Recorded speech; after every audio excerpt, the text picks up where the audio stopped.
In the last episode of this Sledging Room podcast, our friend Saurav Srivastav said, under the era of Gautam Gambhir, either he wants 3 ICC titles or he wants 30 dramas. Yeah. Okay? Now, we are still far away from an ICC title, but the first drama has already arrived. My name is Kingshuk. I'm joined by Alan and Debo in this episode because our boss Akshay is sick. So, we're going to discuss. We have to unpack a lot in this episode. Right. This is officially the first episode of the Gambhir era, and already a lot has happened before the first tour of Sri Lanka, the white ball tour of Sri Lanka. So, let's get right into it. We have some inside scoop. It seems that BCCI are pondering between Hardik Pandya and Suryakumar Yadav for the T20I captaincy, which is odd because Hardik Pandya was the vice captain going into the T20 World Cup, and now suddenly BCCI have woken up asking if Surya would be the better choice. Let's start with you, Alan. What do you think? So I think a couple of things here. I think BCCI have seen how he was, kind of handling the MI situation. I think it has to come down to that because when it came to Mumbai Indians, which was a way bigger team, no disrespect to Gujarat Titans, the work that Hardik did at Gujarat Titans was fantastic. But, the big egos were not there in that team, right? When he went to MI, the whole situation, how it unraveled, I think probably that kind of, triggered the thing where BCCI thought, maybe he might not be able to handle those big egos coming into a big team, going into a big tournament. And also, secondly, I think Suryakumar Yadav has always been a favorite of Gambhir. Even during his KKR days, Gambhir was the one who pushed him into the vice captaincy role. He made him KKR vice captain. At KKR? That's nice. At KKR, he was the vice captain under Gambhir. Okay. And Gambhir had a very long thing to say that he had seen that Suryakumar Yadav had those captaincy things, and that is why he had so much faith in him and wanted him as the vice captain over a lot of people like the Russells and like whoever was there at KKR during that point in time. So I think those are the reasons I feel this, if you can call it a drama, or this complete confusion of sorts to start with the Gambhir era has started with this major talking point at this time. Yeah, you think about it, like after Rohit and Virat leave T20Is after the 2022 World Cup semi-final loss, Hardik takes over, captains for that full stretch of year going into the ODI World Cup, gets injured in the ODI World Cup, and then they bring Suryakumar Yadav. Now Suryakumar Yadav is the best T20I batter going around. He has captained in 7 matches, out of which 5 he has won, right? But that's still a very small sample size. Over a player you have backed a year as a captain. So why in the transition you have suddenly pulled your hands back and you are thinking, you know what, this might not be the right choice. If you were in the selectors panel, who would you have as the captain of the Indian team? Straight cut Hardik Pandya any day. Because first off, let's, as Alan said about the Mumbai Indians saga. Well, if we are taking into consideration only 1 year in captaincy, Hardik Pandya was the captain of Gujarat Titans for 2 successive years, and both the years they played in the final. So that's a big deal. So why just put into consideration just one saga per se? And then again, if we go to, as you said, like we have been building up, the team has been building up for Suryakumar Yadav for a long time as the new captain. Hardik Pandya has a long time as the new captain. Why switch suddenly? It changes the tempo of the dressing room. It changes the atmosphere around the dressing room. Do India really need a troubled environment? That's why I call it drama. Give me 30 dramas or give me 3 ICC titles. Nothing in between. But it's a good point about the whole MI struggle, to be honest. Because we see Hardik Pandya coming in and then the whole dressing room is in disarray, so to speak, in a way. Rohit Sharma never talks about getting sacked as the captain of the team till the very end of the season, I believe. At the very last, he says that, okay, things happen. I am trying to move on. You guys also move on. Stuff like that. What happens to the Mumbai dressing room now? Again with Hardik and Surya this time. I think probably MI will have to make a decision on this, I feel. Because the last season that they had, Hardik as captain did not strike a chord with the whole camp. Probably, I think that is where, Suryakumar Yadav is more of not like a guy who is like 2-3 steps ahead of everybody else. He's more or less like a team player. He's like a bro to everyone. He's like a bro to everybody. He's always there commenting on... Especially the younger players. Younger players. He's commenting on their Instagram and doing all sorts of, kind of stuff that you essentially associate with a Rohit Sharma playing. Because Rohit Sharma has said that, to me, the other players are like my younger brothers. So I try to pull their leg. I'll be critical of them. I'll shout at them. All those things. It is all in good. Thing. And I think they all have that respect for their quote unquote Surya Bai. So as to say, it's full brotherly love. Like in one of the Instagram posts, I think Yashasvi Jaiswal talked about like, I have finally made this. I have gone through so much struggle. This that. So they're all loving comments there. Yeah, well done. Surya. हाँ सब करते हैं चल घर जा. So that's the kind of environment that a Gambhir might want. Everybody is happy. Hardik, there is no offense to Hardik. I feel like how Debo said, you have also said it right now that you have backed a guy for 1 year and then suddenly you are like, oh, you have a light bulb moment. But hasn't that been the trend of BCCI? Yeah, going into the T20 World Cup. You backed Rinku Singh so much, and then you decided, oh wait, I want Shubman Gill. Yeah, which was quite unfortunate. So this is not something new to BCCI, but yeah, I mean it's a little unfortunate that Hardik is kind of missing out, given the fact that everybody thought when he won the first title with Gujarat Titans, then he became India captain. Then again he went and won the title. So everybody was like, oh, Hardik Pandya is going to be the next Indian T20I captain. He is going to lead us into a new era. And then suddenly, after a lot of turmoil happens in his life, it feels like again the world is against him. So it does feel, if you look at it from Hardik's perspective, it does feel bad. But I think that's how the system is. And you either go ahead with it or you fall behind. And like you said at that point, Alan also said if BCCI or Gautam Gambhir wants that bro feeling in the dressing room, that he's the bro of everyone. So, do you really get that? You're simply replicating whatever happened in MI. There is a long successful captain, there's a long successful contender, and you simply move him out of the contention, you move him out of the picture, and you bring in Suryakumar Yadav. That again creates a problematic scenario. We have seen how Hardik Pandya deals under problematic scenario previously. Yeah. So that is what I think. I'm sort of walking the middle path here, but I think India will be fine because there are a lot of checks and balances. There's the head coach, there's a whole support staff, then there is full BCCI management, etc., etc. I am thinking, what is going to happen to MI? Because, I mean, this is a very big turn of events if Hardik Pandya does not become the captain. And speaking of big events, we had the Ambani wedding this month, year, I don't know, a decade. I don't know how many months it has been going in. But recently, everybody was in Bombay and people from the entire world flew in. They had a lot of party, this, that. A lot of Mumbai Indians players were there. Ishan Kishan, Hardik Pandya, Jasprit Bumrah, Suryakumar Yadav, India head coach Gautam Gambhir was also there. Who was not there? Rohit Sharma. Why? Wimbledon. Have you ever seen Rohit Sharma attend Wimbledon? I mean, wearing a suit and a tie and that's so unlike Rohit Sharma. Rohit Sharma, I think he attended the... Not a bro feeling at all. bro, where? That was more of a, big energy. I don't want to use a word that is in between.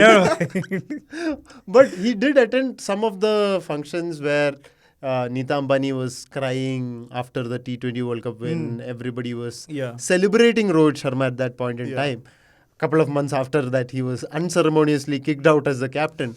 So, I mean, he did attend one of the functions. I think, one of the functions he was there. One of the functions, and then he was off to Wimbledon. Nope, not happening here. So, I don't mean to cause a controversy here, but I'm just saying that, you know what? I believe Rohit Sharma leaves MI in the mid-option. Yeah, of course. I think it was very clear throughout the season, right? When his talks with Abhishek Nair kind of leaked. Yeah. Even after that thing leaking, the next day when the match was happening, he was not sitting in the MI camp. He, along with Suryakumar Yadav, were sitting in the KKR camp. And then when reporters tried to barge in, he just simply stopped them all. Please So, don't. I think it is pretty clear that he will leave MI. It's more or less like if there can be some discussions happening in between. But I feel he is almost one leg out of MI and he wants to leave the place because I don't think he recognizes that team anymore.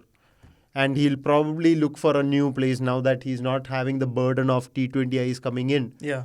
He just needs to focus on ODIs and tests, and IPL is more or less just like a vacation time for him. Like he makes money, he'll play like the way that he wants to play under a young captain, and just like probably be rotated as a impact sub also. Right. So yeah, I think he's almost done with MI. MI have dug a big hole for themselves. I think in terms of what has happened in the last 2-3 auctions, what they have done with the Jofra Archer thing, with the Ishan Kishan thing, not going for good spinners, good overseas or Indian spinners, investing a lot of money on players like Mumbai have a history of holding their spinners from the balcony on the 18th floor. Yeah. So I think that is one of the prime reasons why players don't want to go to that franchisee. So, I mean, Piyush Chawla basically carried them. Piyush Chawla was a veteran. That's Veteran carried them throughout the thing. So, MI, I think they have a lot of things to build on and they have a lot of work to do. I think they'll have to do a lot of releases, who they retain, and even the players that they might retain. For example, a Bumrah, he might have captaincy aspirations as well. I thought Bumrah was going to be the next captain because he had already captained in the one-off test against England. One-off test so against I thought England. he was going to become the captain. Ireland T20I series where India won 2-0. He did a great job. You know, you don't always get bowlers as captains.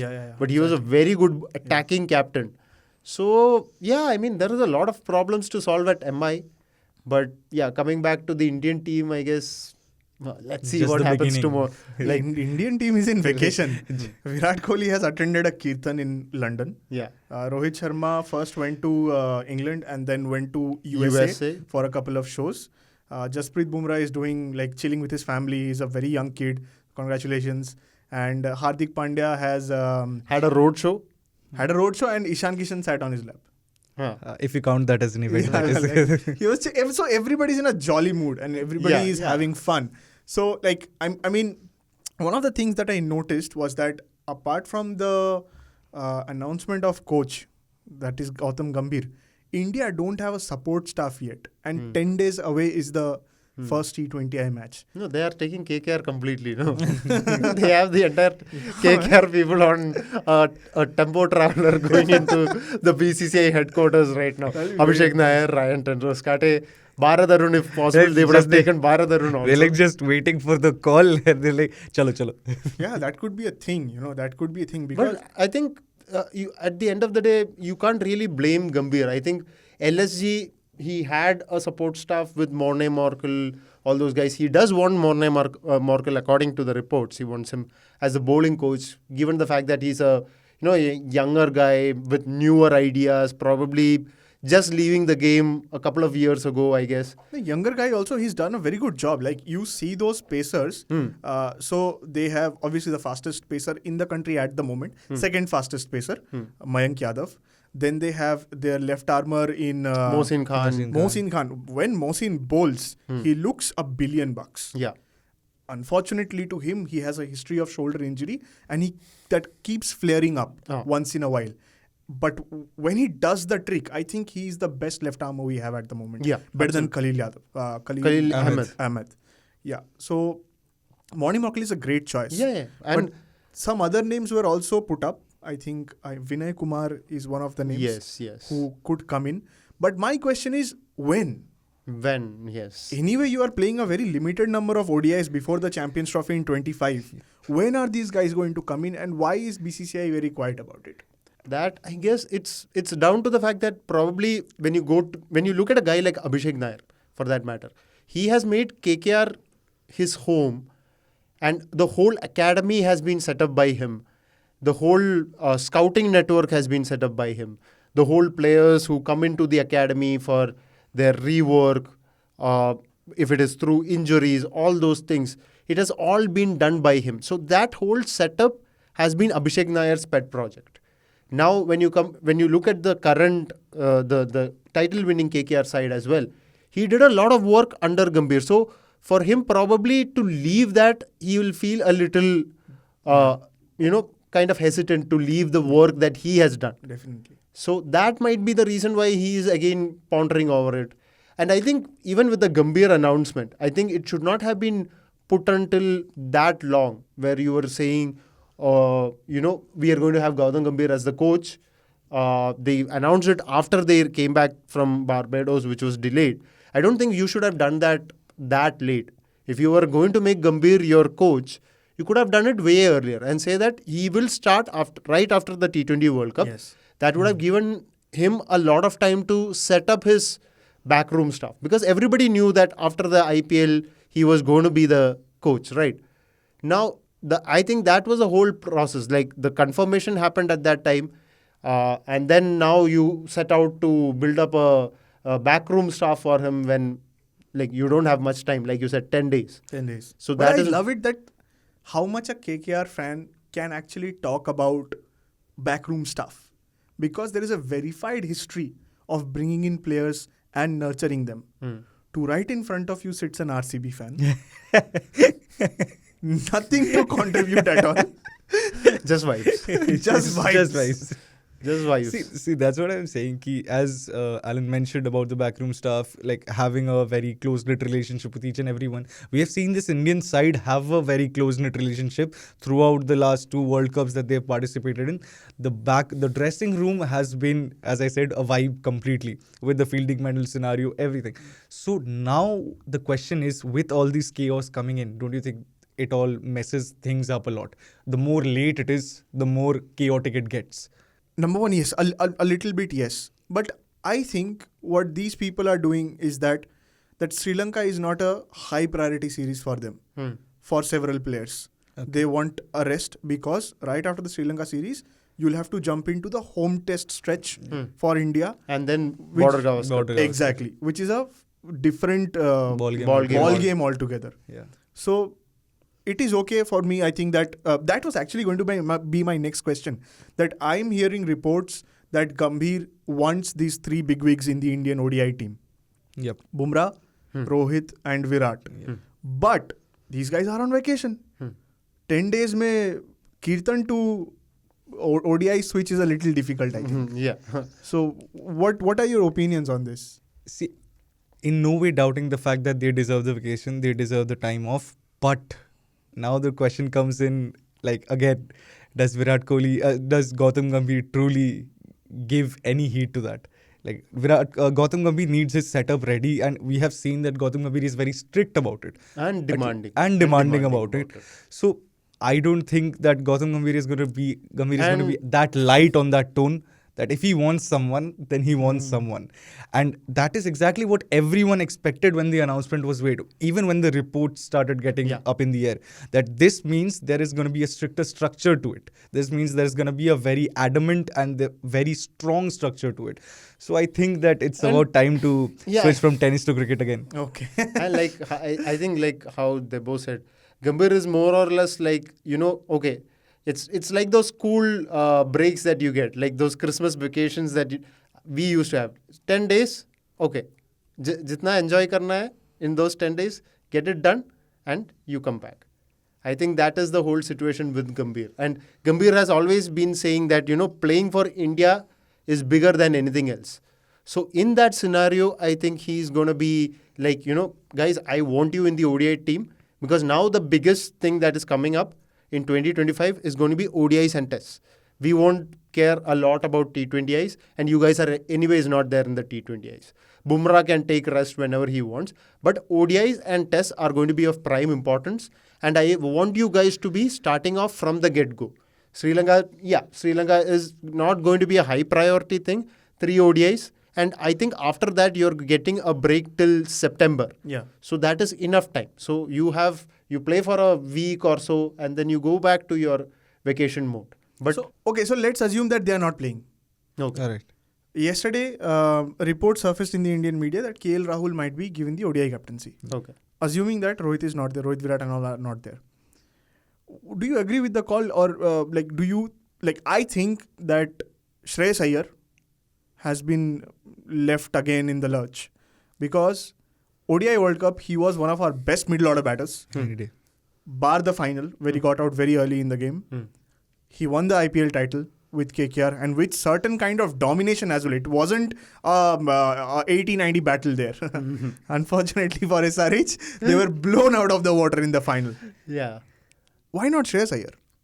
I think with Shreyas, I think the issue has always been that whole BCCI fiasco, where I personally feel that he was kind of dragged into the whole situation. Unfortunately, he kind of slipped into it. Unlike Ishan Kishan, he kind of slipped into the disciplinary thing, and we probably afterwards, after the IPL final, I think he made a lot of statements which probably might not sit well with BCCI. You know how things work. As a board, as a very powerful board, they can make or break careers, right? So I think that's probably why he's been left out, and it's sad because like you said, I agree with the fact that the brand of captaincy that I've seen from Shreyas throughout, even in his first season at KKR when KKR didn't do that well, he was a very brave captain. He was a very bold captain who was ready to attack at any point in time. He was not ready to let go of that intensity of attack, which sometimes KL has lacked. So that is kind of sad, like you said. It is sad that Shreyas is again being ignored. But yeah, I mean, probably it might take some time. Like probably Gambhir will have to do that convincing that, okay, a series happens where KL is not doing well as captain. Probably then he could point out that, guys, this is not working. When Rohit is not there, I feel Shreyas is a better captain than anybody else. So let's just, give him a shot. Give him a shot against a team and let's see how he does. Yeah. I know. I only asked this because Debo pointed out to me during the Zimbabwe series that now Shubman Gill is the T20I captain. He's the stand-in T20I captain, and which essentially builds him up for the ODI responsibility in the future as well. Exactly. Among the three, KL, Shreyas and Shubman, who is your long-term captain and why? For the ODI. For the ODI setup, yeah. See, the thing is, when it comes to that, when it comes to Shubman, exactly my point. Like, thanks that you mentioned it. When it comes to that, because I think for Shreyas, I think the process is still long, and the ODI scenario is still a large chunk. It's a big room, so there will be a lot of tweaks and turns in that format itself. So Shreyas, at this point of the time, I think that he would rather focus on getting into the squad rather than getting that. Shreyas Iyer not in the ODI squad for you. No, I'm saying that he would rather focus on getting into the squad and maintain his pace, consistency, and make him and regain the BCCI trust yet again. And while Alan also pointed it out that KL Rahul has lacked that lacked that aggressiveness that the entire ODI World Cup went on. Every batter contained that aggressiveness in them, while KL Rahul had that controlled approach. So I think Gambhir has to first decide which kind of approach they are picking off. But when it comes to Shubman Gill has done both. Shubman Gill has also showed aggressiveness. Shubman Gill has also showed a controlled approach, for which he was called selfish a lot. Shubman Gill was so controlled that he decided to bench his best friend from the Punjab team to number 3 position and opened with Jaiswal himself. But what are you going to remember? Bagging the series 4-1 or like that Arey, particular... you have gone to Zimbabwe. You are supposed to bag the series 5-0. In this context, if you had told me how to, in terms of long term, Shreyas is going to be number 1. Like regardless For me. Second will be Shubman, which is like long term. Like Shubman still has to learn a lot of things. Yeah. Being a captain doesn't mean that always you try to be Rohit Sharma and open the batting, because Rohit has excelled immensely as an opener and he can take on that mantle. Shubman, in terms of T20Is, is still finding his feet. Now, if you say that Shubman is opening the batting in ODIs, well and good. Perfect batter for that perfect situation.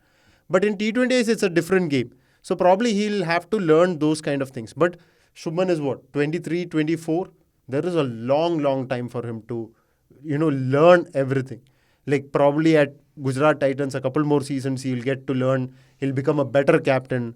Then again, a couple of series here and there, he can show his skill. Probably in my personal opinion, bat at number 3 maybe, and kind of forget his controlled nature and try to be. Shubman, forget his controlled nature. Where is that stat? That 50 that he made of some 40 balls against Zimbabwe. Shameless innings. I know. That is 44 balls or something. Yeah, like what that, was that about? You're playing Zimbabwe on a track where Abhishek Sharma has gone on to hit 146 balls. That is what I'm saying. That Shubman has to learn the fact that, you can't always play. I mean, like a lot of things was said about him, including people calling him Babar Azam of India. Oh. So I think Shubman, that's a big Zingil. So that is like a lot of things have come at him, being called selfish and all that. Probably that could have also been a team management call. Like they might have said, Shubman will not go for that.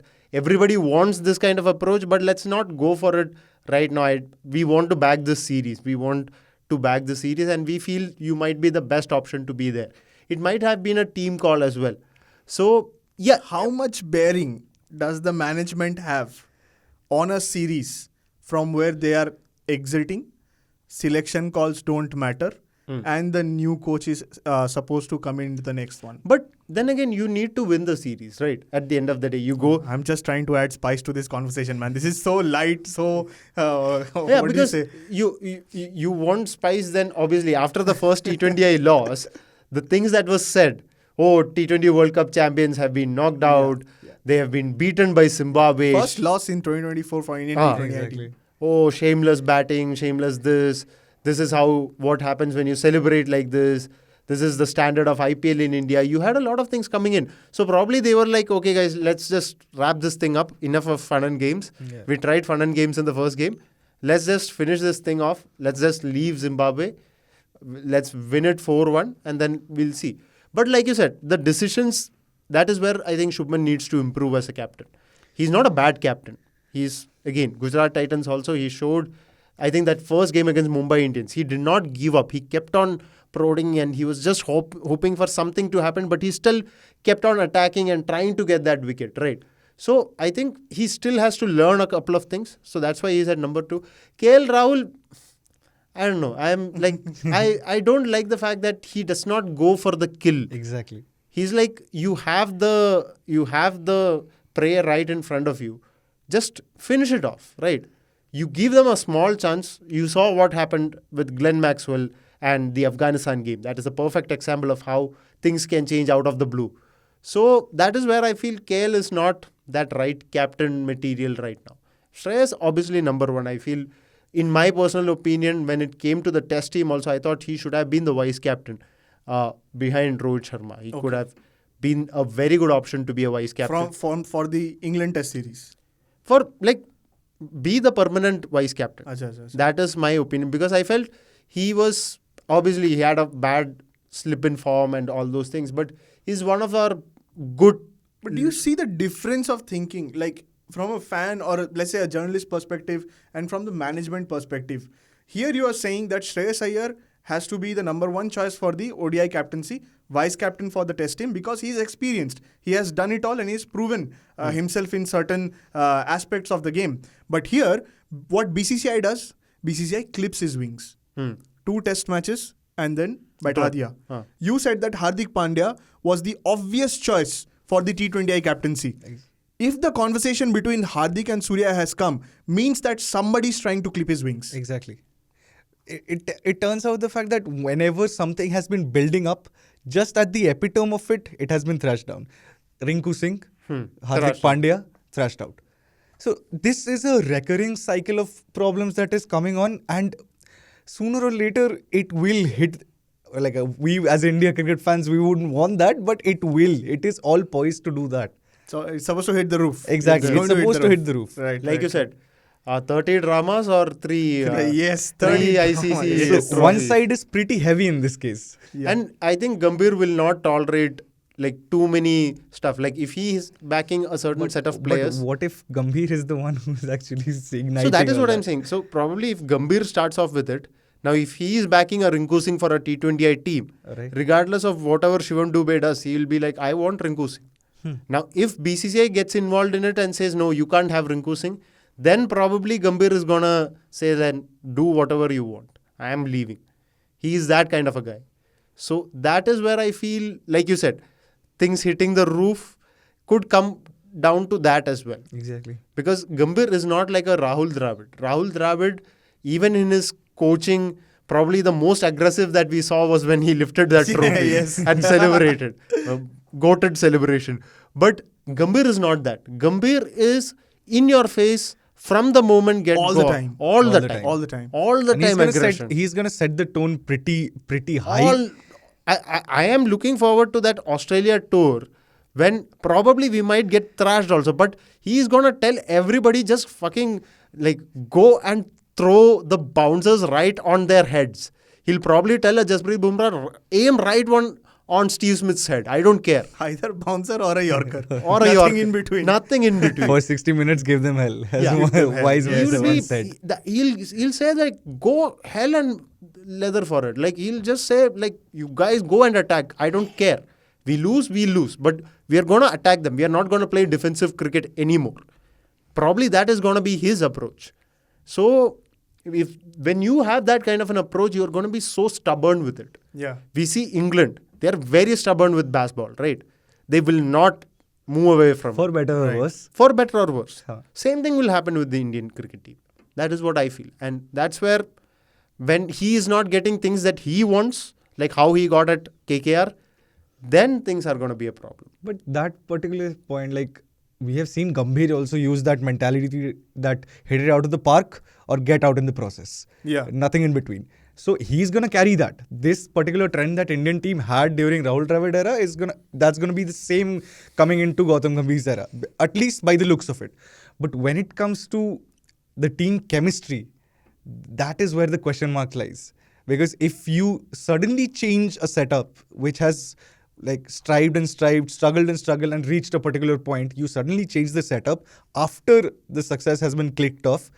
How does the Indian team manage it? How does the Indian team build on something I think I can give you the perfect example again with KKR. Because KKR, when they were coming into this season, there were a lot of reports saying that, oh, Chandrakant Pandit is like this. A big personality in domestic cricket. A big personality in domestic cricket, but he was not able to get the best out of the overseas players.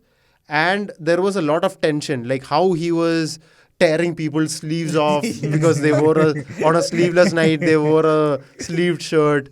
All those things were coming through. But throughout the IPL 2024 season, you could see that KKR was a very close-knit unit. Like a guy like Mitchell Stark saying Angrish Raghuvanshi came and joked that, oh, I was getting paid more than the winner's check. Yes. Shows the kind of environment that was there.